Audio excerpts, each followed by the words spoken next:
Bien, sean muy bienvenidos a esta reunión de la Red Juvenil. En esta ocasión, ¿verdad? Como estábamos comentando recientemente, hoy es el primero de Tishrei del año 5781. Entonces estamos recordando que hace 5781 años Adán fue creado y puesto en el paraíso por Dios, una realidad histórica, realmente histórica, es algo que Dios hizo y es algo muy relevante, ¿verdad? Porque ahí inició prácticamente la historia de la humanidad, a un Dios a sabiendas de que Adán iba a pecar y transgredir, iba a ser expulsado del paraíso. Sin embargo, él en su plan, en su soberana voluntad, él decidió crear al hombre para que si el hombre en algún momento pueda llegar a ser redimido con el sacrificio de Cristo Jesús en la cruz del Calvario. Entonces vamos a iniciar con una oración. Padre eterno, en esta noche te damos muchas gracias por tu amor, por tu misericordia demostrada en la cruz de Cristo Jesús, que aun a pesar de que éramos enemigos tuyos, a pesar de que estábamos perdidos en nuestros delitos y pecados, tú, Señor, enviaste a Jesús para morir en la cruz por nosotros y poder, Señor, restaurar esa relación que habíamos perdido cuando nuestros primeros padres, Adán y Eva, fueron creados. Por eso, Señor, por tu eterna misericordia sobre nosotros y sobre tu pueblo, te bendecimos, exaltamos y, Señor, nos regocijamos. En el nombre de Cristo Jesús. Amén. Bien.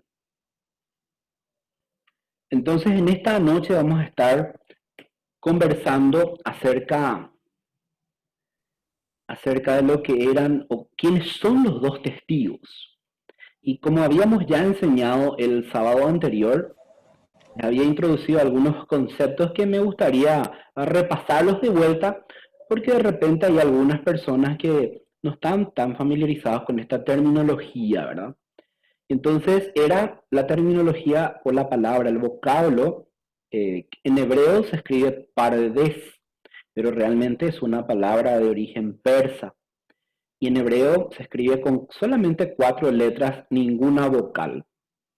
Y hace alusión en la exégesis judía, en la hermenéutica judía, que es la ciencia de la interpretación de la Biblia que ellos utilizan y que también nosotros hemos heredado, hace alusión a 4 sentidos o niveles que la escritura tiene a veces para hablarnos de determinados temas.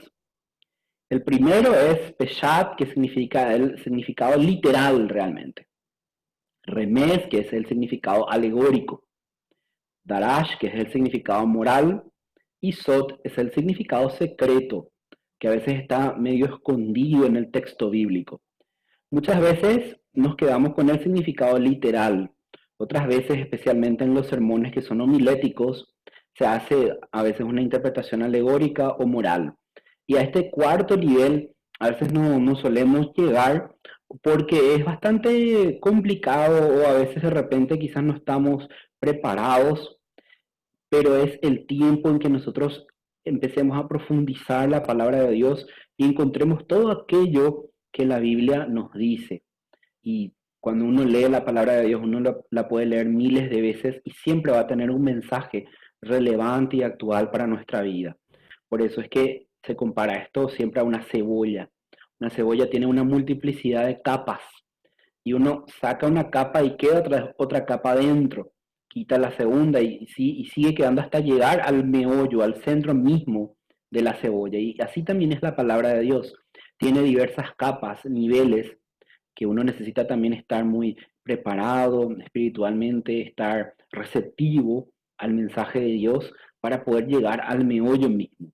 Entonces es mi deseo y mi deseo realmente en esta noche que nosotros podamos llegar al meollo de las cosas cuando estamos leyendo la palabra de Dios. Y con esa introducción, nosotros hemos llegado a este segundo punto de nuestro interludio. Para contextualizar un poco, estábamos estudiando acerca de las 7 trompetas del Apocalipsis como una serie de juicios que son derramados en la tierra. Y bueno, según las distintas escuelas de pensamiento, algunos las ubican en tiempo pasado, otras las ubican en el transcurso de la historia y otros como nosotros, o personalmente, ¿verdad? Nos adherimos más a la interpretación de que es algo a futuro. Y el punto B es acerca de los dos testigos. Este punto B se extiende, digamos, el punto B, perdón, de los dos testigos en el capítulo 11 de Apocalipsis, desde el versículo 3 hasta el versículo 12, lo cual me gustaría dar una lectura en esta noche. Y dice así el versículo 3: y daré potestad a mis dos testigos, y ellos profetizarán por 1260 días, vestidos de cilicio. Estos son los dos olivos y los dos candeleros que están en pie delante del Dios de la tierra. Y si alguno quisiere dañarles, sale fuego de la boca de ellos y devora a sus enemigos. Y si alguno quisiera hacerles daño, debe ser muerto de la misma manera. Estos tienen potestad de cerrar el cielo para que no llueva en los días de su profecía, y tienen potestad sobre las aguas para tornarlas en sangre, y para herir la tierra con toda plaga cuantas veces quisieren. Y cuando ellos hubieren acabado su testimonio, la bestia que sube del abismo hará guerra contra ellos y los vencerá y los matará. Y sus cadáveres yacerán en la plaza de la gran ciudad que espiritualmente es llamada Sodoma y Egipto, donde también nuestro Señor fue crucificado.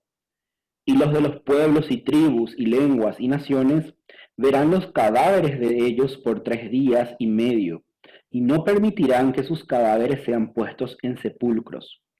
Y los moradores de la tierra se regocijarán sobre ellos y se alegrarán, y se enviarán dones unos a otros, porque estos dos profetas han atormentado a los que moran sobre la tierra. Y después de 3 días y medio, el espíritu de vida enviado de Dios entró en ellos y se alzaron sobre sus pies, y vino gran temor sobre los que los vieron. Y oyeron una gran voz del cielo que les decía: subid acá, y subieron al cielo en una nube, y sus enemigos los vieron. Hasta allí la lectura entonces de esta ocasión. Vamos a hacer una exégesis histórico-gramatical de algunos términos. El primer término que resalta en esta lectura es el término mártir, o como está traducido en la Reina Valera como testigo. Viene de una palabra griega, ¿verdad? La palabra testigo, mártir, martus. Es un espectador, alguien que da un ejemplo probado de su fidelidad a Cristo, yendo incluso a una muerte violenta. Si ustedes se darán cuenta en la lectura que hemos compartido, estos dos testigos son llamados mártires porque también van a la muerte, porque la bestia que sube del abismo los persigue, hace guerra contra ellos, los mata. La segunda palabra bastante relevante en el texto que hemos leído, ya esto en el versículo 3, es la palabra profetizar. Es una palabra griega, profeteuo, que significa hablar por divina inspiración, declarar lo que solo puede ser conocido por revelación divina, amonestar, confortar y predecir eventos futuros relacionados con el reino de Dios. Entonces, un profeta no es aquel que solamente dice algo que va a acontecer en el futuro, como a veces solemos contextualizar o entender. La mayor cantidad de personas suelen entender la palabra profeta de esa manera, sino que significa también cuando se da un discurso que es divinamente inspirado o porque Dios mueve a una persona a hablar de determinado tema. También es entonces declarar lo que solamente puede ser conocido por una revelación divina. En este caso, algún ministro de Dios, algún maestro, algún predicador que está presentando el mensaje de salvación puede a veces revelar los corazones de las personas y el Espíritu Santo aplicar también la palabra de Dios al corazón de la persona. Pero también significa amonestar, como hacían los profetas de Dios. También significa confortar a las personas, darles aliento, ánimo, y también aplicar aquellas profecías relevantes y referidas al reino de Dios. El otro término o, digamos, frase, expresión que es mencionado en esta porción de la Biblia es 1260 días. Ya habíamos estudiado este periodo de tiempo cuando estuvimos investigando acerca de cómo el templo iba a ser medido. Sin embargo, la expresión que utilizaba allí era 42 meses. Entonces, tenemos que saber que estos 1260 días representan el mismo periodo de tiempo que está escrito aquí en esta pequeña porción de la Biblia. 1260 días equivale a 42 meses y también equivale a 3 años y medio. También en la recensión que da el profeta Daniel es tiempo, tiempos y la mitad de un tiempo. Y es el periodo de tiempo desde que la ciudad santa es hollada por los gentiles, según lo que habíamos estudiado también al inicio del capítulo 11. Es decir, cuando más adelante estudiemos nuevamente este periodo de tiempo, se refiere a un tiempo equivalente. Será el tiempo en que los gentiles hollarán la ciudad santa, será el mismo tiempo en que estos dos profetas tendrán su ministerio activo y será también el mismo tiempo en que la mujer de un capítulo que vamos a leer más adelante va a estar resguardada por Dios durante ese mismo periodo. Otras palabras que aparecen aquí es la palabra, por ejemplo, sayal, así la traduce, o saco, como traduce, o silicio, como traduce en otras versiones. Y en el hebreo sacos, que es el manto utilizado por los profetas, que llevaban una vida austera, generalmente era hecho de piel de camello o de algún otro animal, y se caracterizaba porque era áspera, porque era una piel que si bien protegía contra el frío, sin embargo en un clima desértico y caluroso, era como una especie de tortura realmente utilizar este tipo de vestimenta. Sin embargo, era la ropa que también utilizaban los penitentes, porque en el Antiguo Testamento había como una demostración pública de arrepentimiento usando silicio y lanzándose cenizas o arena en la cabeza. Esa era una forma de expresar arrepentimiento, una manifestación externa. También representaba la transmisión de la autoridad, es decir, un profeta tenía una especie de manto que podía pasar también al siguiente profeta, una transmisión de maestro a discípulo. Otra palabra que aparece en este contexto un poco más adelante es la palabra olivo, refiriéndose, por ejemplo, a estos dos testigos como que son los dos olivos. Está usando allí una metáfora. El aceite de olivo era un aceite que se utilizaba para encender las lámparas. Entonces, esta es la metáfora que enseguida vamos a explicar por qué se refiere a los dos testigos de esa manera. La otra palabra que también aparece en este contexto es la palabra abismo, del griego abusos o avisos, depende de la pronunciación, ¿verdad? Es la morada de los demonios. Según Lucas 8:31, era el lugar donde los demonios que habían salido del endemoniado Gadareno pedían no ser enviados, sino que ellos pedían ser enviados previamente a un hato de cerdos. También en Apocalipsis 9 habíamos estudiado, ¿verdad?, que es el lugar desde donde salen estas langostas que entendemos nosotros eran seres demoníacos que van a ocasionar tortura a los seres humanos. Estos seres de maldad siempre están diseñados, o sea, no diseñados, sino que por corrupción hacen este tipo de trabajo. Entonces, la Biblia dice en el capítulo 11 de Apocalipsis que la bestia sube del abismo para hacer una alusión al origen satánico del poder que tendrá la bestia. La bestia es la primera aparición en Apocalipsis y tiene más de 30 apariciones, menciones en el libro de Apocalipsis. Es la forma en la que Apocalipsis se refiere al anticristo. Daniel se refiere al anticristo como el cuerno pequeño, Apocalipsis se refiere a él como la bestia, y algunas epístolas o cartas de Juan se refieren a él como el anticristo, que es el nombre con el cual generalmente lo identificamos. Y bueno, después de haber hecho esa introducción acerca de algunos términos, vamos a ver un poquito quiénes son estos dos testigos. Como ya les decía, al inicio son mártires. El verso 3 dice así: daré a mis dos testigos, son dos. Y también dice que son testigos, son dos mártires. Un mártir, entonces habíamos estudiado que es una persona que es fiel a Cristo aún a pesar de las condiciones, aún a pesar de la persecución, e inclusive en algunas situaciones llegar a morir por la fe de Cristo. Aparte de esto, estos dos testigos son profetas. Se les da un tiempo para que ellos desarrollen un ministerio profético. Se dice de ellos: daré a mis dos testigos que profeticen. Entonces, habíamos hablado de que un profeta no es solamente aquel que da o predice eventos futuros, sino también que aplica las profecías referidas al reino de Cristo, aquel que habla un mensaje inspirado por Dios, aquel que descubre los corazones de las personas por revelación divina. Ese es un profeta. También nos dice el tiempo del ministerio profético, que es definido.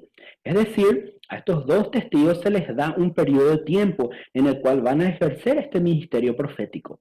El verso 3 dice, daré a mis dos testigos que profeticen por 1260 días. Entonces es un periodo definido que nosotros entendemos que es coincidente con la profanación de la ciudad santa. El verso previo que habíamos leído en el anterior sábado decía, se le daba una orden a Juan que se levante y mida el templo de Dios, refiriéndose al edificio interno del templo. La acción de medir era una acción que denotaba la protección que Dios ejerce sobre el pueblo de Dios. Tenía que medir también el altar, los que adoran en él, pero tenía que dejar el patio externo sin medir porque eso había sido entregado a los gentiles para que pisotearan y profanaran la ciudad santa. Es decir, el pueblo de Dios iba a padecer persecución por parte de aquellos que son incrédulos. Y Dios iba a permitir esto. Pero en ese mismo tiempo en que la persecución va a arreciar, Dios va a levantar un ministerio profético que va a estar encargado, digamos, de animar, confortar al pueblo de Dios, llamar al arrepentimiento. Vamos a ver más características que tienen estos dos profetas. Dice la Biblia que estarán vestidos de cilicio. El verso 3, daré a mis dos testigos que profeticen por 1260 días, vestidos de cilicio. Explicamos que el cilicio, sayal o saco, es una piel de camello o de algún otro animal áspera para el tacto y que se utiliza como una señal externa de arrepentimiento en la cultura hebrea. Por ejemplo, en algunas situaciones, como en Génesis 37-34, Jacob se entera de la muerte de su hijo José, o sea, la supuesta muerte, porque en realidad José no fue muerto por un animal, pero eso era lo que creía Jacob. Y se viste de cilicio, pone cenizas en la cabeza, una forma de demostrar duelo. En Primera Crónicas 21-16, sin embargo, el contexto es diferente. David y su pueblo, por un pecado que David cometió al censar al pueblo de Dios cuando Dios no le había permitido o pedido que haga eso, una peste, una pestilencia empezó a matar a muchísima gente en Israel. David se arrepintió y se vistió de cilicio, una señal de arrepentimiento. Entonces, en este contexto se refiere al duelo, en este contexto se refiere al arrepentimiento. Ambos son aplicables al ministerio profético de los dos testigos, ya que si entendemos nosotros de que va a haber persecución, hay persecución, hubo persecución en la historia de la iglesia, entonces lo que está hablando aquí Apocalipsis capítulo 11 es el duelo por aquellos que fueron mártires por la causa de Cristo y también una señal de que el pueblo de Dios debe estar en un continuo arrepentimiento. También se los denomina los dos olivos. En el verso 4 dice así la palabra de Dios, estos testigos, los dos mártires, los dos testigos, son los dos olivos y los dos candeleros que están en pie delante del Dios de la tierra. Entonces, para entender esta metáfora, ¿verdad? Vamos a recurrir a la interpretación Pesher, ¿verdad? Que es una aplicación de un texto dado en otro contexto y, digamos, aplicado en esta situación al ministerio de estos dos olivos. Para eso vamos a ir al Pesher de la visión de Zacarías. Tenemos que entender, aquí justamente quería ejemplificarle, este es el escudo de Israel. Y si se dan cuenta, ¿verdad? Aquí están el candelabro de 7 brazos que se llama el menorá y están los dos olivos, aquí dice Israel abajo, ¿verdad? Entonces, es el escudo de esta nación, ¿verdad? Y hace alusión a la visión de Zacarías. Es bastante bíblico el escudo de Israel. Bien, el Pesher de la visión de Zacarías. Lo estudiaremos a vuelo de pájaro. Entonces, si nos vamos nosotros a la profecía de Zacarías, y es muy importante esto porque Juan utiliza una técnica que lo que quería hacer a sus lectores era que los lectores se recuerden ciertos textos del Antiguo Testamento para que ellos puedan entender a qué él se está refiriendo. Es decir, es como hablar en clave. Si yo entiendo la clave, voy a poder interpretar el significado de lo que me quiere decir. Cuando uno de primeras lee esta profecía y dice, son los dos olivos y los dos candeleros que están en pie delante del Dios de la tierra, uno diría, bueno, ¿a qué se refiere? ¿Por qué son dos olivos? ¿Por qué son dos candeleros? ¿Por qué están de pie delante del Dios de la tierra? Entonces lo que Juan quería hacer era que nosotros vayamos a la profecía de Zacarías, porque esta es una cita directa de Zacarías. Y quiero darles un poquito el contexto. La profecía de Zacarías hace un llamado al arrepentimiento al pueblo de Dios. Estamos hablando de un profeta que escribió durante el tiempo del exilio en Babilonia. El pueblo de Israel, por causa de su infidelidad a Dios, fue desterrado a Babilonia. Nosotros sabemos que en Babilonia el pueblo de Dios floreció, profundizó más el estudio de la Biblia, se crearon las sinagogas, se fomentó la oración, el estudio de la Torá y todo lo demás. Sin embargo, a pesar de esto, fue un tiempo de exilio en el cual ellos no pudieron adorar a Dios de la Biblia en el templo que ellos tenían edificado y que para ellos era el centro de la nación.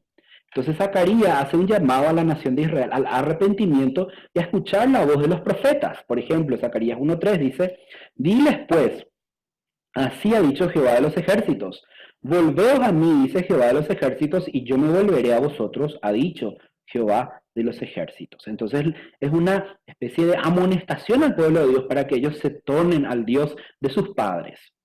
Ahora, aparte de esto, como les decía, esto fue escrito durante el cautiverio de Babilonia. Y Dios, en la visión siguiente que está en los versículos a partir del verso 8 del capítulo 1 de Zacarías, habla de una serie de seres angelicales que acompañan al pueblo de Dios aún a pesar del cautiverio de Babilonia. Dice el verso 8 de Zacarías 1.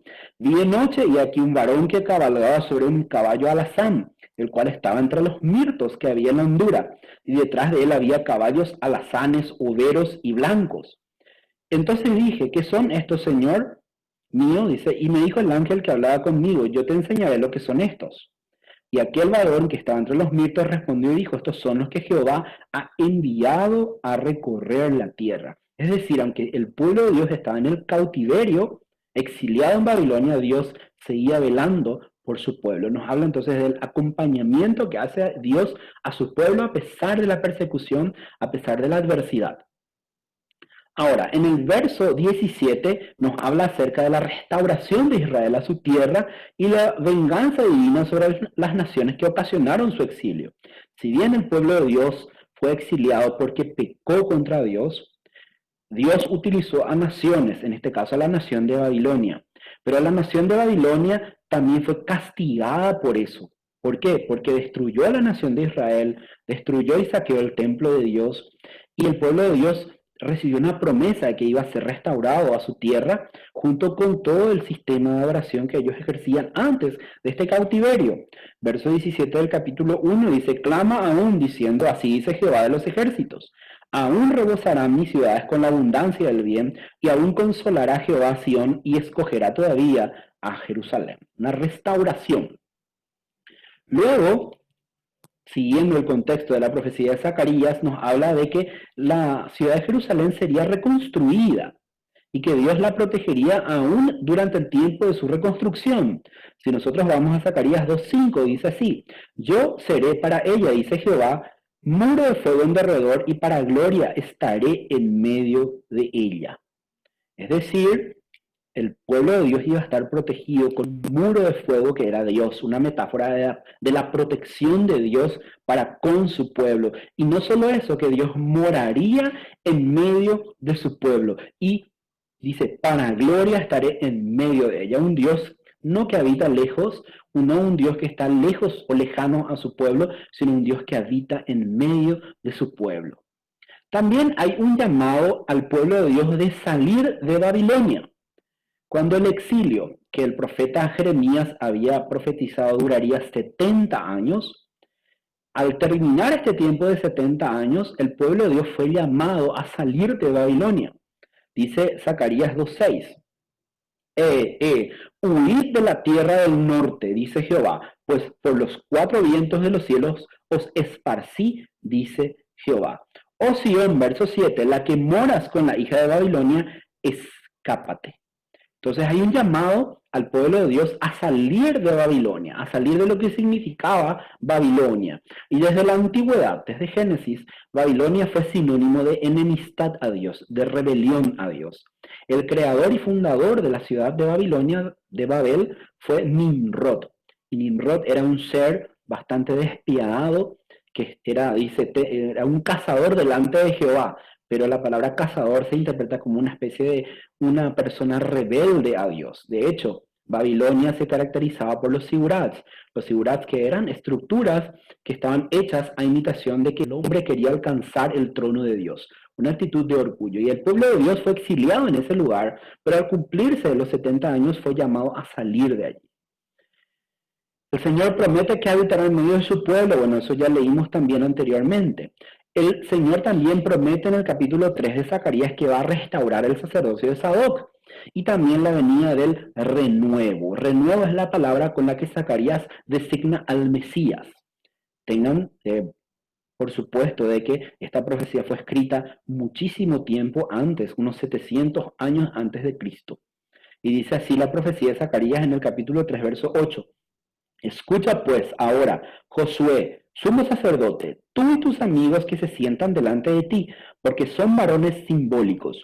He aquí, yo traigo a mi siervo, el renuevo. Entonces es llamado aquí el Mesías, Cristo Jesús, como el renuevo.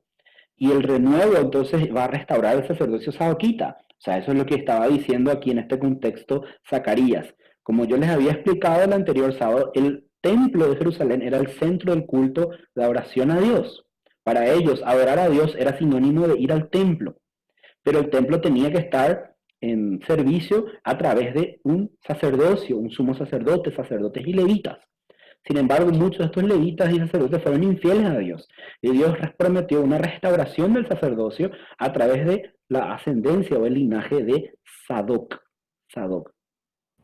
Y luego, después de todo este contexto, llegamos a Zacarías 4, donde nos habla de la visión del menorá y de los dos olivos, el candelabro de 7 brazos y los dos olivos que menciona Apocalipsis capítulo 11, que es lo que estamos estudiando.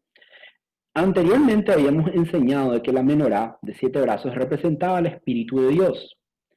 Y los dos olivos en el contexto de Zacarías representan a Josué y a Zorobabel. Es decir, estos dos olivos representan al poder, digamos por así decirlo, espiritual de la nación de Israel y al poder civil de la nación de Israel, que iban a reconstruir Jerusalén, reconstruir el templo, reconstruir todo lo que era una nación y que posteriormente a eso iba a venir el renuevo que era el Mesías. O sea, estaban hablando de este contexto. Imagínense que nosotros estamos ahora tratando de leer y vamos a aplicarle al contexto en que originalmente fue escrito. En el contexto en el que originalmente fue escrito, la nación de Israel, cautiva en Babilonia, fue llamada a salir de Babilonia, a volver a la tierra de Israel, a reedificar el templo, a unir estos poderes, el poder espiritual y el poder civil, para que se pueda construir una teocracia en la tierra en preparación para la venida del renuevo que era el Mesías. Y se les denomina entonces a estos dos olivos que son Josué, el sumo sacerdote sadoquita, y a Zorobabel, que era el líder, que por cierto, Zorobabel es del linaje del rey David, es decir, también era un descendiente del trono. De hecho, Jesús es descendiente también de Zorobabel. Si nosotros leemos, por ejemplo, en el capítulo 4, versículo 11 dice así, hablé más y le dije, ¿qué significan estos dos olivos? A la derecha del candelabro y a su izquierda. Hablé aún de nuevo y le dije, ¿qué significan las dos ramas de olivo que por medio de dos tubos de oro vierten de sí aceite como oro? Me respondió diciendo, ¿no sabes qué es esto? Y dije, Señor mío, no. Y él dijo, estos son los dos ungidos que están delante del Señor de toda la tierra. La palabra ungido es la palabra Mesías. Nosotros cuando hablamos de Mesías siempre nos referimos a Cristo, pero en el contexto del Antiguo Testamento, el sumo sacerdote era un ungido. También el rey de la nación era un ungido.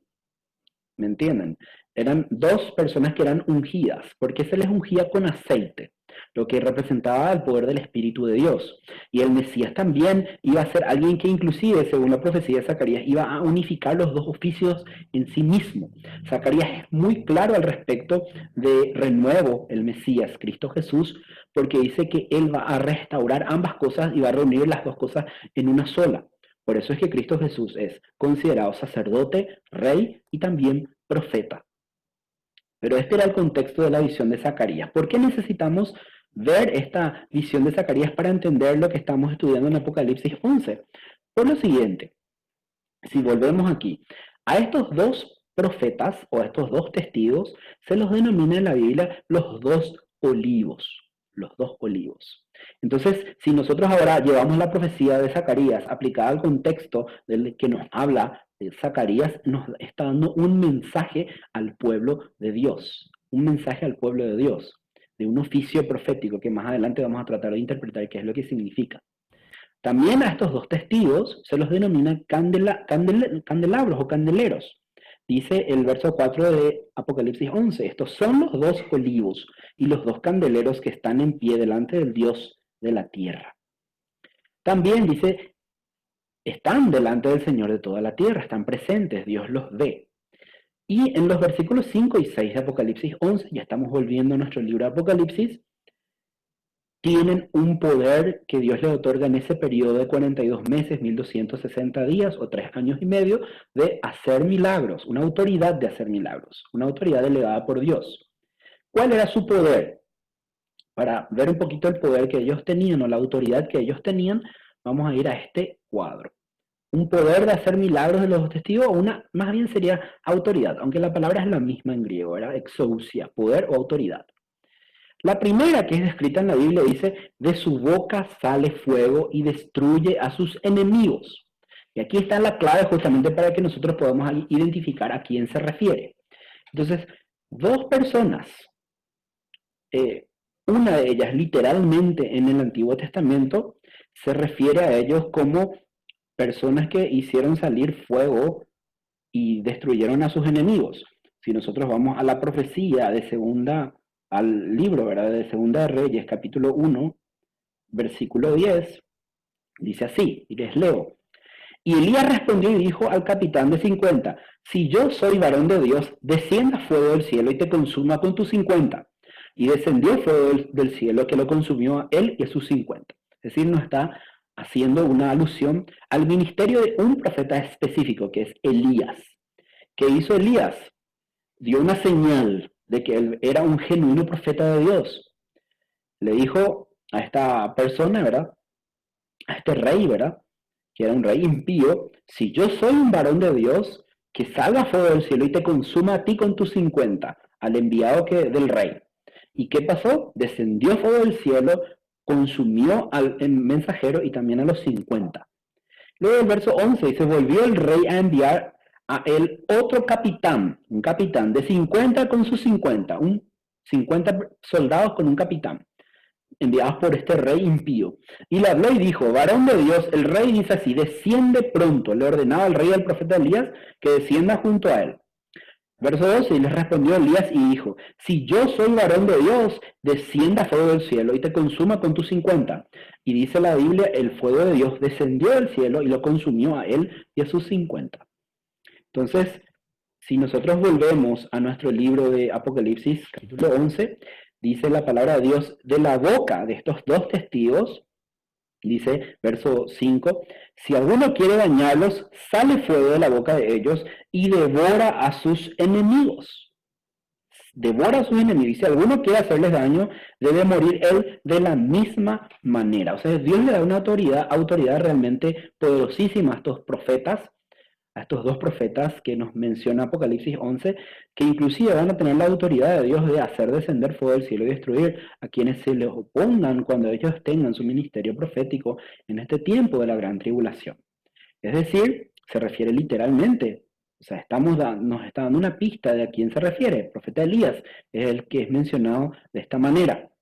También Jeremías. Hay algo interesante, si nosotros aplicamos el segundo método de interpretación hermenéutica bíblica, que es el método alegórico, Y vamos a Jeremías capítulo 1, versículo 10. También dice, mira, Jeremías, te he puesto en este día sobre naciones y sobre reinos, para arrancar y para destruir, para arruinar y para derribar, para edificar y para plantar. Verso anterior, 9, extendió Jehová su mano y tocó mi boca y me dijo Jehová, he aquí he puesto mis palabras en tu boca. Nos habla del poder que tenía la palabra profética de Jeremías sobre aquellos que lo escuchaban. Entonces, en una interpretación alegórica, ¿verdad? Que es la segunda forma de interpretar remes, se refiere también a Jeremías, pero en un sentido literal, y nosotros no podemos dudar del sentido literal de la Biblia, porque Elías literalmente hizo descender fuego del cielo que consumió a los enemigos. Se refiere a Elías. La segunda característica que dice de estos dos profetas en cuanto al poder y autoridad que tenían de parte de Dios, dice el verso 6. Estos ambos testigos tienen poder para cerrar el cielo a fin de que no llueva en los días de su profecía. Es decir, el poder para cerrar el cielo y que no llueva, no caiga lluvia sobre la tierra, y esto ocasionaría sequía. Ahí en sus Biblias, si ustedes me están siguiendo, hay una pequeña referencia que es la letra D en la versión Reina Valera. Y se refiere literalmente se refiere al profeta Elías nuevamente. El único profeta, por lo menos, que es descrito en la Biblia como que oró a Dios y no llovió. Y yo quiero mencionar en este contexto un versículo del Nuevo Testamento que dice así: confesad vuestras faltas unos a otros y rogad los unos por los otros para que seáis sanados. Dos requisitos: confiesen sus faltas unos a otros, rueguen, oren los unos por los otros y Dios va a sanar. Porque dice, la oración eficaz del justo puede mucho, el poder de la oración de una persona justa. Y nos da el ejemplo Santiago y nos dice en el verso 17, Elías era hombre sujeto a pasiones semejantes a las nuestras. Elías no era un superhombre, era un hombre con las mismas limitaciones que hoy en día nosotros también tenemos.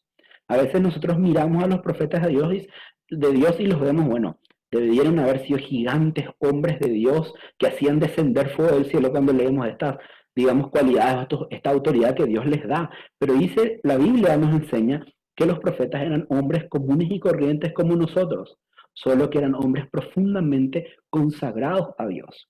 Y dice de él que era un hombre justo, pero era un hombre también sujeto a tentaciones, a pasiones como las que nosotros tenemos hoy. Pero dice, oró fervientemente, no una oración memorizada, no una oración ritual, era una oración ferviente, con ardor, con pasión por Dios. Y la oración de él era que no llueva. Y dice la Biblia, no llovió sobre la tierra por 3 años y 6 meses. Entonces, dice el verso 18 otra vez, oró y el cielo dio lluvia y la tierra produjo su fruto. Dios le dio al profeta Elías la autoridad de orarle a él, de pedirle a Dios, y Dios cerró que no haya lluvia en la tierra de Israel en ese tiempo. Y después de 3 años y medio, nuevamente Dios utilizó a Elías para que él ore a Dios, y en ese momento llovió para mostrar realmente que él era un profeta de Dios. Y estos dos testigos de Apocalipsis capítulo 11 tienen la misma autoridad que Elías tuvo en el tiempo en que él vivió. Otra autoridad que Dios les da a estos profetas, en Apocalipsis 11 dice así, tienen poder sobre las aguas para convertirlas en sangre. No voy a leer el texto porque es demasiado conocido. Éxodo 7:17 nos habla de un profeta que tuvo esa misma autoridad, que no es otro que Moisés. Moisés tuvo autoridad de Dios y Dios le utilizó en ese tiempo para ejecutar un juicio sobre los dioses de Egipto. Y cuando él oró a Dios, el río Nilo se convirtió en sangre. Y el pueblo egipto entendió y reconoció que realmente Israel adoraba a un Dios verdadero, no un Dios falso, a un demonio como eran los demonios que ellos adoraban en ese tiempo. Pero hay algo interesante también en la profecía. Dios le prometió al pueblo de Israel que un día él levantaría un profeta similar a Moisés. Deuteronomio capítulo 18, verso 18 dice así, profeta les levantaré de en medio de sus hermanos como tú, como Moisés. y pondré mis palabras en su boca, y él les hablará todo lo que yo le mandare. Dios había prometido y el pueblo de Dios siempre esperó un profeta también similar a Moisés. Es decir, estamos identificando a dos de ellos, Moisés a Elías. Moisés a Elías, porque realmente la mayoría de los textos hacen alusión a Elías. Y el segundo profeta hace alusión probablemente a Moisés, el que convirtió las aguas en sangre por autoridad de Dios. Y luego dice la Biblia en la parte final de este verso 6, y tienen también poder, ¿verdad? Tienen autoridad para herir la tierra con toda plaga cuantas veces quieran. También una autoridad dada por Dios para herir la tierra con plagas, cuantas veces ellos quieran. Bueno, ahí estamos hablando de Moisés, estamos hablando de Elías, estamos hablando de muchos profetas que tuvieron esta autoridad de Dios. Yo quiero mencionar algunos textos específicos. En primer lugar, quiero referirme a una profecía muy antigua que está en el libro del profeta Malaquías, capítulo 4, versículo 5, que dice así: He aquí, yo os envío a Elías el profeta antes que venga el día de Jehová grande y terrible. Él convertirá el corazón de los padres a los hijos y el corazón de los hijos a los padres, no sea que yo venga y hiera la tierra con maldición. Es decir, había una profecía muy antigua que hablaba de que Dios iba a enviar al profeta Elías. Porque si ustedes saben, el profeta Elías fue una persona que no murió. Literalmente, el profeta fue arrebatado al cielo en un carro de fuego. Es lo que dice Reyes, segunda de Reyes 2:11, como él fue arrebatado, ¿verdad? Y también se refiere entonces, hace una alusión directa a esta profecía. Ustedes saben que el pueblo de Israel hasta el día de hoy esperan al profeta Elías. Cada festividad de Pascua, ellos siempre dejan un plato y una silla en la mesa de Pascua porque dicen, ¿para quién es esta mesa, esta silla vacía y este plato? Para el profeta Elías. Cuando ellos realizan una circuncisión, aquel que es el padrino, digamos, el niño que va a ser circuncidado, el sandak se le dice esto en hebreo, se sienta en una silla que se llama la silla de Elías, porque ellos tienen la tradición de que Elías es el sandak de todos los niños israelitas que son circuncidados. Es decir, cobra siempre relevancia la figura de Elías, digamos, en todo el contexto de la Biblia. Entonces aquí, realmente, al decirnos acerca de la autoridad de estos profetas, ya nos está dando las pistas de quiénes son. Luego ustedes van a concluir quiénes son. Aquí hay un episodio muy interesante. Jesús en el monte de la transfiguración, eso es lo que estaban mencionando aquí en Mateo 17:3, ¿verdad?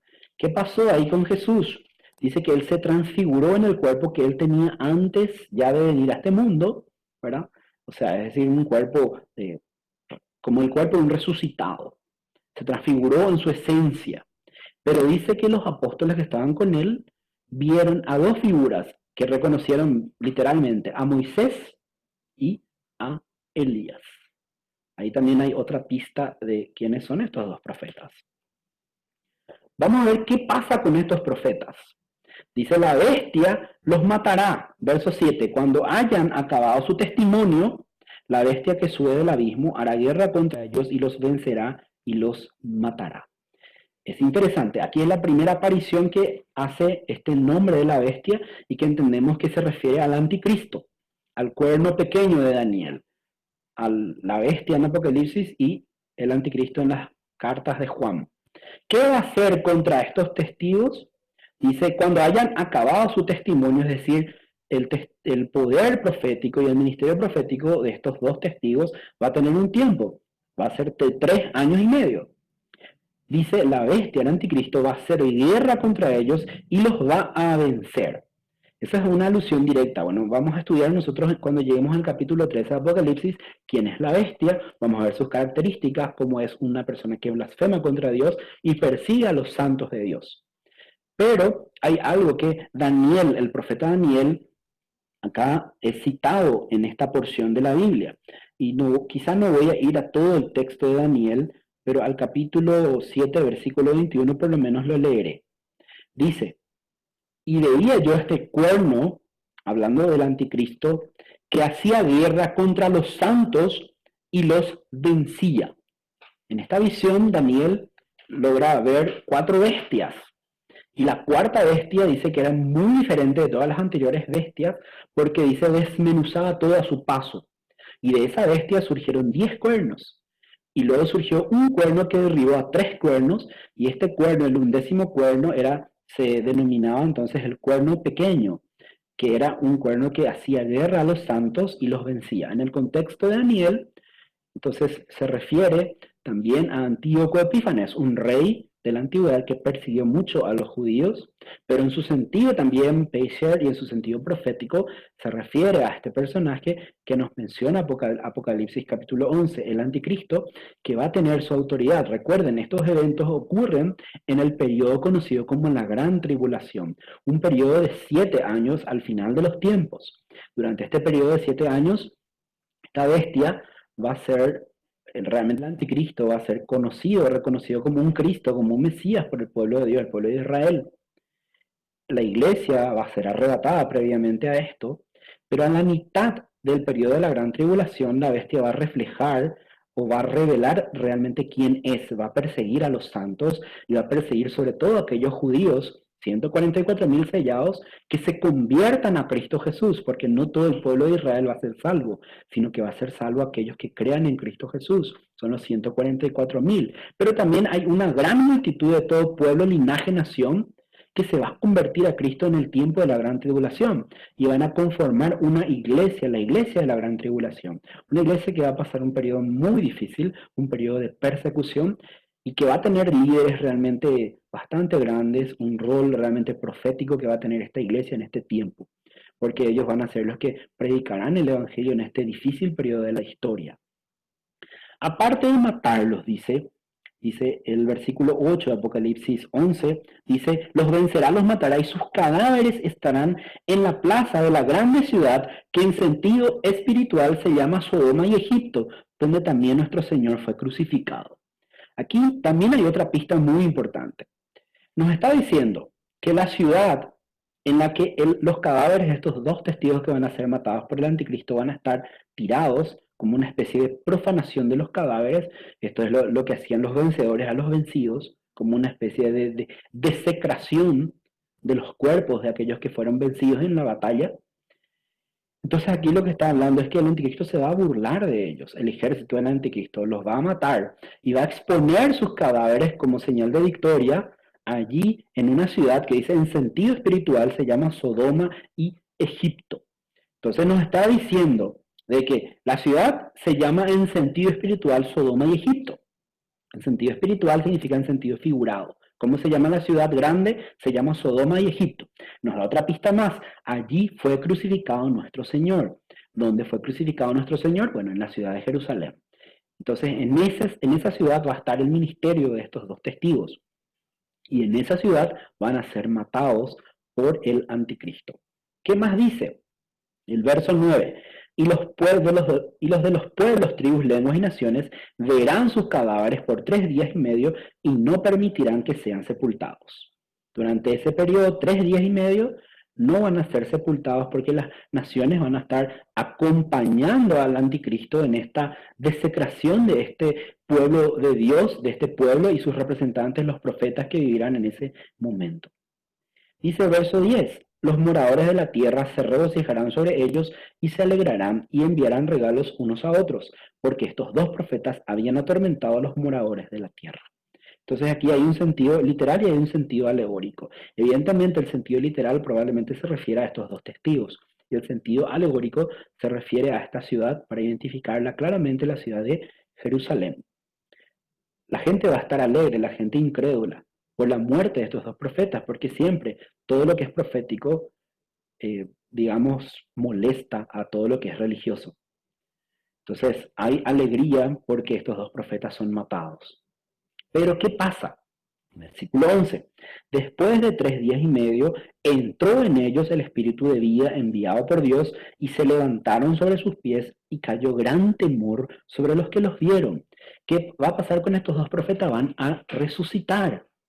O sea, aparte de ser muertos por el anticristo, por la bestia, van a recibir, digamos, este don de ser resucitados.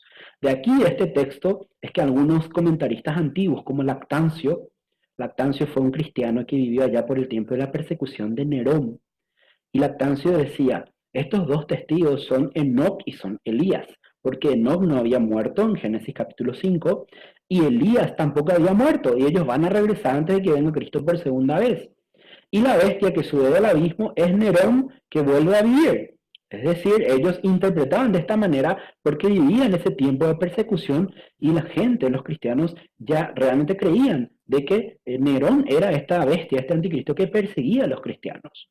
Por eso es que este libro de Apocalipsis sirvió para consolar a las personas de que a pesar de la persecución que los cristianos puedan sufrir en ese tiempo y a través de toda la historia, sin embargo Dios los iba a acompañar en este tiempo de prueba, de dificultades, y finalmente iban a vencer sobre el mal. Y el final, ¿verdad? Algo interesante también. Esta es una cita en forma de pager de una profecía de Ezequiel capítulo 37, verso 10, que nos habla de la resurrección, digamos, de los huesos secos. Los huesos secos. Y estos huesos secos, en el contexto de Ezequiel, hacen alusión a la nación de Israel que va a ser restaurada. Y en el contexto de Apocalipsis nos hablan del pueblo de Dios y estos dos profetas, ¿verdad? Que a pesar de las adversidades, a pesar de las dificultades, sin embargo van digamos, ser protegidos por Dios, cuidados por Dios. Muchos van a dar su vida por causa de Cristo también, pero muchos van a ser protegidos hasta el final y al final la victoria va a ser nuevamente de Cristo. Luego el verso 12, pero dice, oyeron una gran voz del cielo que les decía, subid acá una vez que resucitaron estos dos profetas. Y subieron al cielo en una nube, así como Cristo Jesús subió en una nube y sus enemigos los vieron. Entonces aquí está hablando y haciendo una alusión en forma de pager a Segunda de Reyes 2:11, que es el relato en el que Elías, el profeta, es literalmente llevado en una carroza de fuego, una merkabah, al cielo. O sea, con Elías pasó esto en el Antiguo Testamento. Es lo que literalmente nos dice la palabra de Dios. Bien, a esto llegamos a la conclusión. Entonces vamos a ir a los 4 métodos de hermenéutica bíblica que les había enseñado. En el sentido literal, Peshat, estos serán 2 profetas que ejercerán su ministerio en el tiempo de la gran tribulación, que tendrán autoridad para realizar milagros y que serán muertos por el anticristo, para luego resucitar y ascender a los cielos. Independientemente de que creamos, como Lactancio, que estos 2 profetas eran Enoc o Elías, o algunos comentaristas Jeremías y Elías, o aparentemente, según los datos que hemos leído en esa tabla, en ese cuadro, probablemente más corresponden a Moisés y Elías. En el sentido remef, que es el sentido, por así decirlo, alegórico, lo que aquí Apocalipsis nos dice es que el pueblo de Dios, a través de las edades, guiados por la palabra, que también la palabra es testigo de Dios, sufrirá persecución por parte de los incrédulos, que está ejemplificado en la persecución de la bestia. Pero seguirá llamando al arrepentimiento, porque estos 2 testigos están vestidos con sayal, con una piel de camello, pero confiando en la protección divina y en la final victoria sobre el mal. Ese es el sentido alegórico. Vamos al sentido moral. El sentido moral es bastante bien aplicado a nuestra circunstancia hoy. Es el rol profético que tiene el pueblo de Dios, nosotros la iglesia, hoy en nuestro tiempo, que aún a pesar de las persecuciones, ejemplificadas nuevamente en la bestia que persigue a los santos, nosotros debemos seguir confiando en la protección de Dios. Tenemos que seguir llamando al arrepentimiento como estos 2 testigos vestidos de sayal lo estaban haciendo, y a depender completamente del Espíritu Santo para esta labor. Finalmente, el sentido místico, el sentido, digamos, secreto de esta palabra es que esa iglesia que va a estar al final de los tiempos, los líderes de esa iglesia, quizás Moisés y Elías, o 2 personas que Dios va a revelar, que ejemplifican a toda una comunidad profética, la iglesia de la gran tribulación, van a padecer un sufrimiento terrible a manos del anticristo. Pero esta persecución va a permitir que esta comunidad sea mucho más fortalecida, aun a pesar de la muerte de sus líderes, porque van a tener una visión mucho más profunda de Dios, que es lo que representa la ascensión al cielo, la Merkabah. Es lo que los profetas decían en la antigüedad, ¿verdad? la visión del trono y la final victoria sobre el enemigo, que cuando nosotros vamos leyendo en Apocalipsis vamos a encontrarnos con esta gran verdad. Entonces, nuevamente, este capítulo 11 de Apocalipsis tiene un mensaje que fue dado para todas las edades. Imagínense, los cristianos en las persecuciones de Nerón leían esto y ellos se sentían identificados a sí mismos que eran esa comunidad profética. E inclusive literalmente creían, como lactancia, ¿verdad?, de que iban a venir Enoc y Elías y que la bestia era Nerón, el que perseguía a los cristianos. Pero se sentían consolados de que Dios igual iba a dar la victoria, a pesar de la persecución. Inclusive en el tiempo de los reformadores, que nosotros sabemos, ellos entendían que la bestia era el Papa, y el Papa persiguió muchísimo a los primeros reformadores y a aquellos primeros protestantes también, y a pesar de la persecución, ellos también se sentían identificados con Apocalipsis, y decían, bueno, a pesar de la bestia, a pesar del anticristo, nosotros, que ellos relacionaban al Papa, nosotros vamos a seguir combatiendo por el Evangelio de Dios, vamos a seguir predicando la palabra de Dios. E inclusive, como decía Lutero, pueden quitarnos los bienes, pueden quitarnos la vida, pero la palabra de Dios prevalece, el testigo, los testigos, el testigo de Dios, la ley y la gracia, la ley y el Evangelio. Y también a nuestro tiempo, imagínense esos cristianos que hoy día están padeciendo persecución, que son consolados por estas palabras porque saben bien que a pesar de todo lo que sufran, y nosotros no sabemos hasta cuándo va a ser el tiempo de total libertad que tenemos para predicar el Evangelio, en algún momento vamos a estar siendo perseguidos también y vamos a acudir a estas palabras para entender de que Dios nos sigue protegiendo y cuidando, así como protegió al pueblo de Dios en el exilio de Babilonia. Y esta interpretación, la última, ¿verdad?, el pueblo de Dios que viva en el tiempo de la gran tribulación, que van a sufrir una tribulación como nunca antes ha habido, va a experimentar el cumplimiento total de esta profecía. Y Dios va a levantar hombres que van a tener ese rol profético en esta iglesia y que van a tener autoridad divina de parte de Dios de hacer inclusive maravillas, milagros. Pero este rol profético va a durar un breve tiempo en este periodo de la gran tribulación y luego van a ser perseguidos e inclusive muchos de ellos matados, perseguidos por su fe, matados por el Evangelio. Sin embargo, a pesar de la persecución, ellos van a ser reconfortados y realmente van a dar su vida por Cristo. Esto es lo que Apocalipsis entonces nos enseña sobre estos profetas de Dios.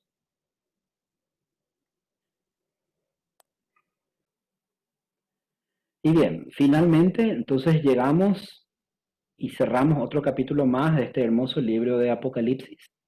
Dios mediante, nos estaremos encontrando el próximo sábado a esta misma hora. Dios les bendiga.